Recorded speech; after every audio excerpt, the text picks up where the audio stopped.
फसल हमारी नहीं, वो तो परमात्मा की कृपा से मिली है, इसलिए परमात्मा की फसल है। तो जब वो फसल आती है तो हमारे यहाँ हवन होता है, दीपावली का हवन होता है। फसल आती है उसको शारदीय नवसस्येष्टि कहते हैं। जब बसंत ऋतु की फसल आती है तो होली आती है, उस दिन फिर हवन होता है और हम परमात्मा से कहते हैं, देवताओं से कहते हैं, हे देवताओं, हे विद्वानों, ये पूरी फसल मैं परमात्मा के श्री चरणों में उसकी सर्वव्यापकता की व्यवस्था में समर्पित कर। जब देवताओं को हम फसल थोड़ी सी आहुति दे देते हैं तो वो प्रसाद बन जाता है। सब लोग बोलो, क्या बन जाता है? प्रसाद। प्रसाद बन जाता है। फिर हमारे जीवन में सुख ही सुख बढ़ता चला जाता है, फिर दुख नहीं बढ़ता, आनंद बढ़ जाता है, प्रेम बढ़ जाता है, आत्मीयता बढ़ जाता है वही की वही वस्तु। आप कहेंगे गुरुजी लौकिक उदाहरण दो। मान लीजिए हमारे बेटा बहू कमा कर लाए और हम आई बाबा बैठे हुए और दोनों के चरणों में रख दिया, पिताजी प्रणाम, माताजी प्रणाम, देखो हम लोग ये आज दुकान से इस महीने भर का पैसा लाके आपको दे।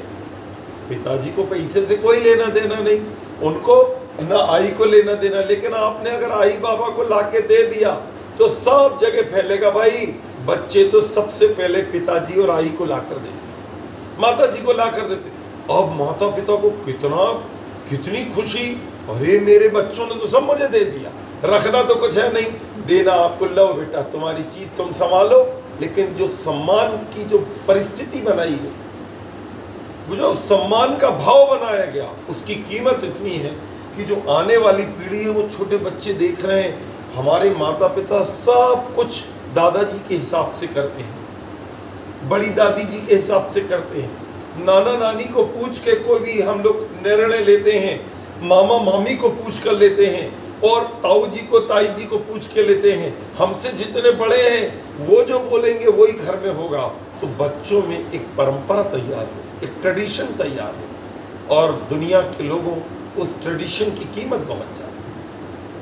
पूरे विश्व में आप घूम जाइए, विदेशों में ये ट्रेडिशन आपको नहीं मिलेगा। ये भारत में मिलेगा कि एक बड़ा बूढ़ा सा आदमी दुबला पतला बैठा है, कोई उसमें ताकत भी नहीं, लेकिन सब उसको प्रणाम करते हैं। और ये हमारे घर के दादाजी हैं भाई, इन्हीं के आशीर्वाद से सब कुछ बना, हमारा कुछ नहीं है। सब लोग कहे भाई कितना कमाल है, उस बूढ़े से आदमी को कितनी इज्जत दे।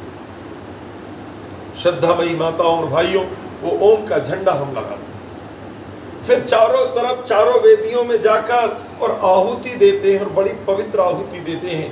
एक एक दिशा में जाकर यजमान और उसकी पत्नी खड़े हो जाते हैं और खड़े होकर पूर्व दिशा में कहते हैं, हे प्रभु पूर्व दिशा से मुझे समृद्धि दीजिए, आनंद दीजिए, प्रेम दीजिए, आत्मीयता दीजिए। From east, from west, from north, from south, चारों दिशाओं में वो जो घर के मुख्य बेटा बहू हैं, तीनों हैं या आई बाबा हैं, जो भी बड़े हैं, वो खड़े होकर मुख्य हवन का आयोजन करते हैं और वो विद्वान चारों दिशाओं में इसको ले जाता है। क्या दृश्य होता है। और मेरे भाइयों और माताओं, क्या कमाल है, जब वो विद्वान आपको चारों दिशाओं में ले जाएंगे तो पूर्व दिशा में वो जो बात बोलेंगे वो मैं आपको बताना चाहता हूँ। क्या बोलते हैं? वो कहते हैं, श्रीश्च त्वा पशवश्च यशश्च पूर्वे संधौ गोपायिका। श्रीश्च त्वा यशश्च पूर्वे संधौ गोपायताम। हे प्रभु मेरे को पूर्व दिशा से क्या चाहिए? बोलो श्री। क्या चाहिए? बोलो श्री। और दूसरी बोलो यश। आप कहेंगे गुरुजी ये श्री क्या होती है? अपने में से जितने भी नाम अंग्रेजी में बोलते, मिस्टर राम, मिस्टर श्याम, हमारे मिस्टर नहीं बोलते, क्या नाम है? श्री राम लाल जी। ये श्री क्यों लगाया भाई? श्री का मतलब है मेरे घर में मैं जिसका भी नाम ले रहा हूं समाज में, वो श्री से अलंकृत होना चाहिए।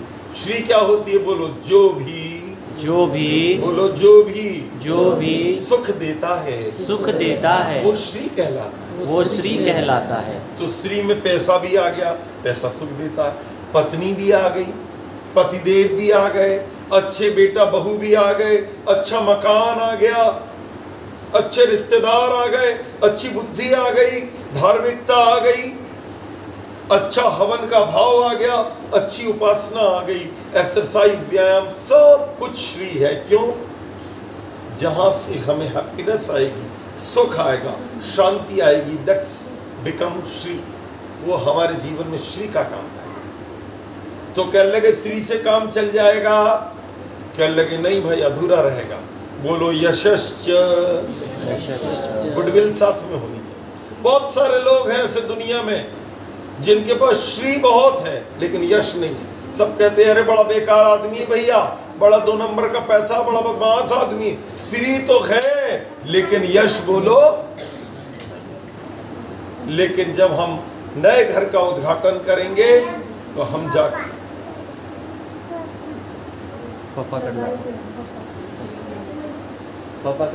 लेकिन जब हम नए घर का उद्घाटन करेंगे तो भगवान से पूर्व दिशा से दोनों चीजें मांगे, श्री भी मांगेंगे और बोलो यश भी मांगेंगे। ये पूर्व दिशा कौन सी है आपके घर में? ये। तो मैं भगवान से प्रार्थना करता हूँ कि इस घर के जितने निवासी हैं पूरी बिल्डिंग के पूर्व दिशा से उनको क्या मिले? श्री मिले और यश मिले। अब चलो दक्षिण दिशा की ओर चलते हैं। तो कहने लगे प्रभु दक्षिण दिशा में मैं और मेरी पत्नी गए। अब भगवान में वहां भी प्रार्थना करनी है। फ्रॉम साउथ हम क्या मांगेंगे? दूसरी बोलो यज्ञश्च दक्षिणाच। दक्षिण दिशा से प्रभु 2 चीज देना, यज्ञ के भाव बनेगा। अभी बहुत बड़ा कल हवन हो रहा है, सब लोगों का आना है जितने पति पत्नी हैं। आपको तो कपिल जी ने पहले ही बोल दिया होगा कल की बुकिंग हो गई है। टीचर माता जी कल आना है, पतिदेव को लेके जितनी मेरी माताएं बहनें बैठी हैं। तो कल हम जब यज्ञ करेंगे तो दक्षिण दिशा से, वो तो एक दिन हवन होगा आर्य समाज में, कल पूर्ण होती है, लेकिन हमारे घर में प्रतिदिन यज्ञ के भाव बने रहे। हम अपने घरों में यज्ञ का अनुष्ठान करें। दुनिया के लोगों ये साउथ से हमें मिलना चाहिए। तो कह लगे यज्ञ से काम चल जाएगा, कह लगे अधूरा है। बोलो दक्षिणाच। यज्ञ जहाँ होगा वह दक्षिणा जरूर होगी। अब दक्षिणा के 2 मतलब है, जिसने यज्ञ करवाया है उसको दक्षिणा देना भी दक्षिणा है, और दूसरा जिसको स्किल आप लोग अंग्रेजी में कहते हैं, किसी एक विषय में हमारी योग्यता होनी चाहिए। हम खेती करें, दुकान चलाएं, पढ़ाएं लिखाएं, सीए बने, डॉक्टर बने, इंजीनियर बने, प्रोफेसर बने, कोई ना कोई हमारी योग्यता जरूर होनी चाहिए, दक्षता जरूर होनी चाहिए। बहुत सारे ऐसे लोग हैं। अभी आपको भाई साहब क्या कह रहे थे? कह रहे थे देखो माताओं, घर में तेल वही होता है, जीरा वही होता है, अजवाइन वही होती है, नमक, हल्दी, पानी, शक्कर, गुड़ सब वही रखा रहता है। लेकिन एक माता जी जाती हैं तो खाने को स्वादिष्ट बना देती हैं, दूसरी माता जी जाती बोले अरे आनंद नहीं आया। कारण उसका जो नियोजन है बस दुनिया में उसका खेल है। तो ये दक्षता वही है। हमारे घर में जो लोग रहते हैं उनके अंदर दक्षता होनी चाहिए, क्वालिटी होनी चाहिए। जिस काम को वो करे वो हजारों में एक। ऐसा कहते हैं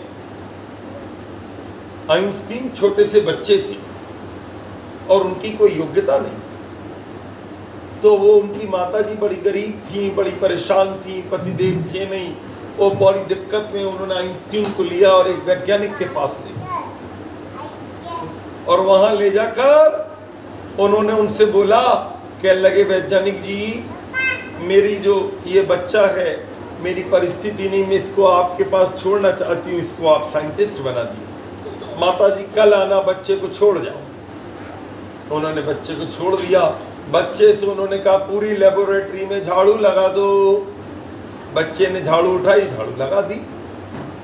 अगले दिन माता जी आई, क्या हुआ गुरुजी? कहने लगे माता जी आपका बेटा साइंटिस्ट बन जाएगा।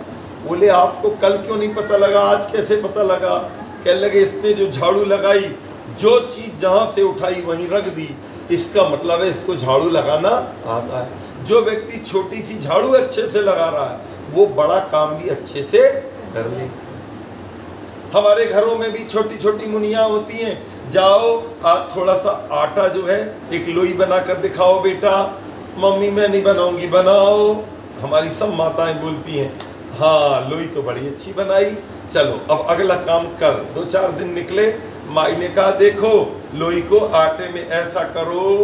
गुड़िया ने देखा हाँ माता जी तो बड़े अब ऐसा करो, इसको ऐसा करके चकोटी बेलन पे रख लो। चकोटी पे रखा और उसको धीरे धीरे तो उसको भारत का नक्शा बनने लगा। तो कहने लगे देखो आई आपकी तो गोल बनती है, मेरा तो भारत का नक्शा बन गया, चिंता ना करो सीखो। बोले जितना आटा लगाकर गोल गोल घुमाएंगे वैसी गोल बन जाएगी। धीरे धीरे हमारी बेटियां गोल बना लेती। फिर जब वो भोजन के लिए किसी परिवार में जाती हैं, कोई रिश्तेदार घर में आता है तो माता जी कहती हैं आज की रोटी तो मेरी बेटी ने बनाई। पहले परंपरा थी ऐसी कि जब बेटी को देखने कोई लड़के वाले आते थे तो उस दिन जो रोटी बनवाते थे वो उसी बेटी से बनवाते। तो वो बच्ची बनाती थी तो वो लड़के वाले कहते थे भोजन तो बड़ा अच्छा बना है। बोले जिस बेटी को आप देखने आए हो बाबूजी आज वो मुनिया ही नहीं खाना बना। और ये बोले भैया अब तो इसको बहू बनाना ही पड़ेगा, इतना अच्छा खाना बना लेती है आपकी मुनिया। बस हमने तो पक्का कर दिया रिश्ता, हमें कुछ नहीं देगा। उसका व्यवहार, उसका बोलना, दुनिया के लोगों ये दक्षता है। हमारे जो बच्चे हैं जब वो किसी से बात करते, किसी के घर गए, एक बहुत अच्छे विद्वान है बम्बई में रहते हैं, उनका नाम है डॉक्टर सोमदेव जी शास्त्री। वे एक बात कहते हैं किसी के घर गए और जैसे ही आप किसी के घर में घुसे उनके घर का बेटा आया और उसने सिर रख दिया, बोले गुरुजी नमस्ते। समझ लो घर के लोग बड़े संस्कारित हैं। उनकी मुनिया आई, उसने पानी दिया, अंकल जी नमस्ते जल पीजिए। अरे बेटा कौन हो? मैं इनकी 2 नंबर की बेटी हूँ। अरे कौन सी में पढ़ती हो? मैं बीटेक सेकेंड ईयर में हूँ। अच्छा बेटा बड़ा अच्छा लगा, पानी पीजिए। पिताजी माताजी आ रहे हैं, बैठिए। वो बहुत प्रभावित हुआ, बोले घर के बच्चे कितने संस्कारित हैं, बिना ही परिचय के पानी भी पिला दिया, प्रणाम भी कर लिया। ये है दक्षिणा, ये है दक्षता, ये है क्वालिटी। तो भाइयों और माताओं दक्षिण दिशा से कितनी चीजें मिलनी चाहिए बोलो, सब लोग बोलो कितनी। नंबर 1 यज्ञ, क्या चाहिए? नंबर 2 क्या? दक्षिणा या दक्षता। अब इसके बाद कौन सी दिशा आ गई ये वाली माताओं भाइयों? पश्चिम दिशा आ गई। पश्चिम दिशा में वो यजमान जाएगा घर के उद्घाटन में, फिर भगवान से प्रार्थना करेगा, बोलो अन्नम च ब्राह्मणश्च पश्चिमी संधौ गोपायेताम। ये पश्चिम दिशा से चाहिए। एक तो अन्न चाहिए, भाकरी के बिना घर चलेगा नहीं चलेगा। भूखे पेट न भजन गोपाला, और ले लो अपनी कंठी माला। भैया खाना तो चाहिए, तो पतिदेव दिन भर मेहनत करेंगे तो आय के लिए लेकर आएंगे गेहूं, चावल, दाल, अच्छे अच्छे अन्न, अच्छे पदार्थ, अच्छे अच्छे फल, सब पिताजी लेकर आते हैं। भाई देखो ये वाला मेरा बेटा एक्सरसाइज ज्यादा करता है, सुनती हो? रात को बादाम भिगा देना, सुबह घिस के मेरे बेटे को रोज मट्ठा पिलाया करो, दूध पिलाया करो, हैं अच्छी महंगे महंगे ड्राई फ्रूट्स खिलाओ। मेरा बच्चा ताकत का काम करता है। देखो ये वाला बच्चा पढ़ाई बहुत करता है, इसको वो चीजें खिलाओ जिससे इसकी शार्पनेस आए। तो उसको ब्राह्मी की घूटी पिलाएंगे, बूटी पिलाएंगे तो बोलेंगे। तो हमारे जो बाबूजी हैं उनके घुटने में दर्द रहता है, सुनती हो? हाँ क्या है? सुनती हो? दादाजी के घुटने में दर्द है, अपने अश्वगंधा लाकर गरम दूध के साथ रोज बाबूजी को अश्वगंधा थोड़ी सी दिया करो, बाबूजी की तबीयत ठीक। माता जी को क्या तकलीफ है? माता जी को खांसी ज्यादा आती है। अरे तो एक काम करते, खांसी का भी इलाज करेंगे। क्या करेंगे? बोले शहद में अदरक मिलाकर आई को थोड़ा सा दिया करो, ठंडी के दिन में आई की खांसी ठीक। अब बताओ वो बहू को उसके पतिदेव पूरे अन्न की व्यवस्था बताते हैं, और माता जी वो जो बहू है वो भी बड़ी समझदार है, वो पूरे घर में देखती है किसको क्या चाहिए, वो चीज उसी अन्न में से दे देती। तो उसके घर में कोई बीमार नहीं पड़ता है तो बहू रानी और उसके पतिदेव ठीक कर देते हैं। बोले भाई बहू कहाँ से आई?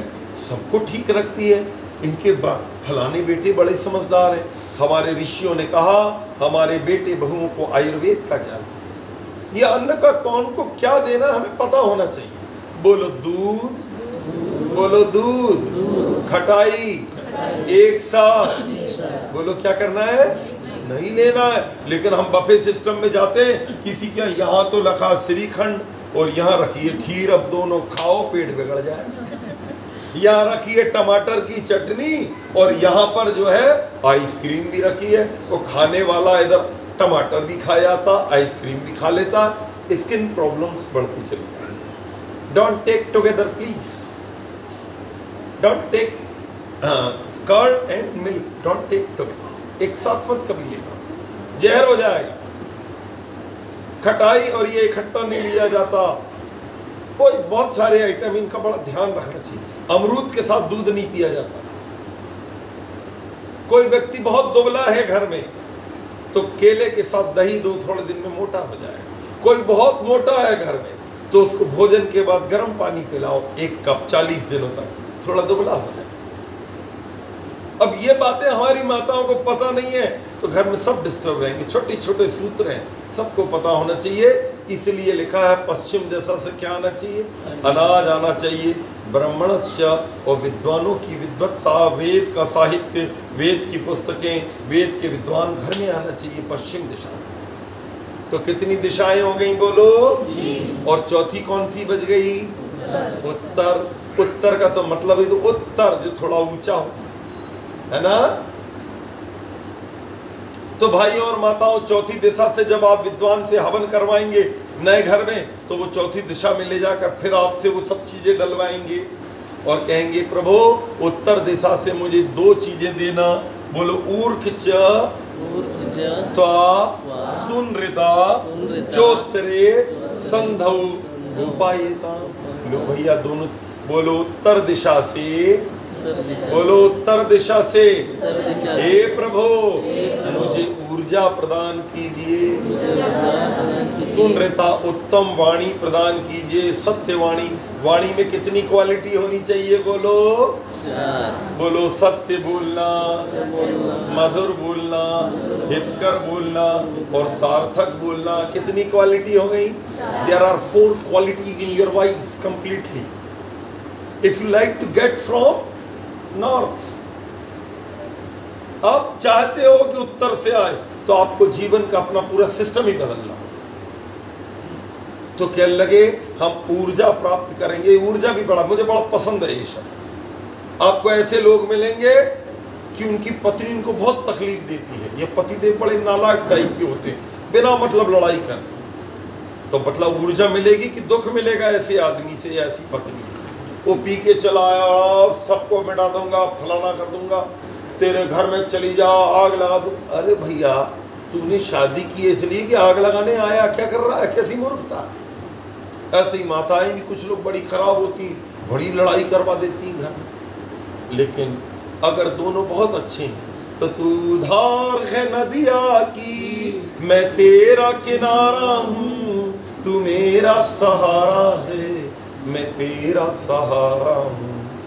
आंखों में समुंदर है, आशाओं का पानी, वो जिंदगी और कुछ भी नहीं, तेरी मेरी कहानी। अब बतलाओ वो यजमान जो है वो कितने ऊंचे भाव का होना चाहिए कि पति पत्नी एक दूसरे को अपना किनारा मानता है, एक दूसरे को ऊर्जा प्रदान करता है। ऊर्जा प्रदान करने का काम मेरे भाइयों और माताओं, पति पत्नी को करना चाहिए। मेरे पिता से मुझे ऊर्जा मिल रही है, मेरी माता जी से मुझे ऊर्जा मिल रही है, मेरी धर्मपत्नी से मुझे ऊर्जा मिल रही, मेरे पतिदेव से मुझे ऊर्जा मिल रही है, मुझे पूरे परिवार के हर सदस्य से ऊर्जा मिल रही है। अब थोड़ा इसको एक्सटेंड करूं तो और एक मार्मिक बात बोलूं, समय थोड़ा कम है, 2 मिनट में जल्दी जल्दी सुनिए। आपने शकुंतला का नाम सुना है? अरे सुना है कि नहीं सुना है? शकुंतला के पतिदेव का नाम दुष्यंत। संयोग की बात है कि मेरी माँ का नाम भी शकुंतला है और उनके जो पतिदेव मेरे पिताजी थे उनका नाम भी दुष्यंत था, बाई चांस की बात। और उनका जो बड़ा बेटा हुआ उनका नाम उन्होंने भरत रखा। यद्यपि भरत जी भी इस दुनिया में नहीं है, वो इंजीनियर थे, और मेरे जो पिता हैं वो भी इस दुनिया में नहीं। माता जी जो श्रीमती शकुंतला आर्या है वो MP में रहती है। लेकिन जो मैं बात कह रहा हूँ उसका नाम से इतना लेना देना नहीं। ये शकुंतला का दुष्यंत से प्रेम हो गया। वो आए थे, बहुत बड़े राजा थे, वो जंगल में आए शिकार करते हुए, इतनी अच्छी युवती और इतनी समझदार, इतनी पढ़ी लिखी उनको मिली, तो उनसे उनका प्रेम हो गया। और अटैचमेंट होने के बाद उन्होंने उनसे कहा कि सुनो शकुंतला, मैं भारत का राजा हूँ, और तुमसे मेरा आग्रह है कुछ दिन बाद तुम आ जाओ और आकर मेरी रानी बन गई हो, तुम रानी बन के रहोगी, तुम्हारी संतान भारत की शासक बनेगी, राजा बनेगी। वो बड़ी खुश हुई और जिनके आश्रम में वो रहती थी उनका नाम था महर्षि कर्ण। तो कर्ण के पास रहती थी। ऐसी परिस्थिति बनी, उन्होंने अपने पिताजी को, जो उनके आश्रम के गुरुजी थे, उनके पिता समझ लीजिए, उन्होंने उनसे कहा पिताजी अब मुझे जाने का समय आ गया है, आपके दामाद जो हैं उन्होंने मुझे बुलाया था। उन्होंने कहा बेटा बड़ी अच्छी बात। तो शकुंतला जा रही थी। जो शकुंतला जाने लगी तो वहां के जितने पशु पक्षी थे सब रोने लगे। गाय रोने लगी, मोर रोने लगा, चिड़िया रोने लगी, सब लोग दुखी हो गए कि शकुंतला हमें छोड़कर चली जाए। मेरी माताओं बहनों, मैंने ऐसे आदर्श घर की कल्पना की है कि हमारी बेटियां, हमारी बहुएं, हमारी माताएं, हमारी मुनियां लोग अपने घर में गाय पालें तो गाय को भी लगे कि मेरी पूरे ख्याल तो ये वाली बहू है। कुत्ते को भी रोटी देते थे, गाय को भी देते थे, चिड़िया को भी देते थे।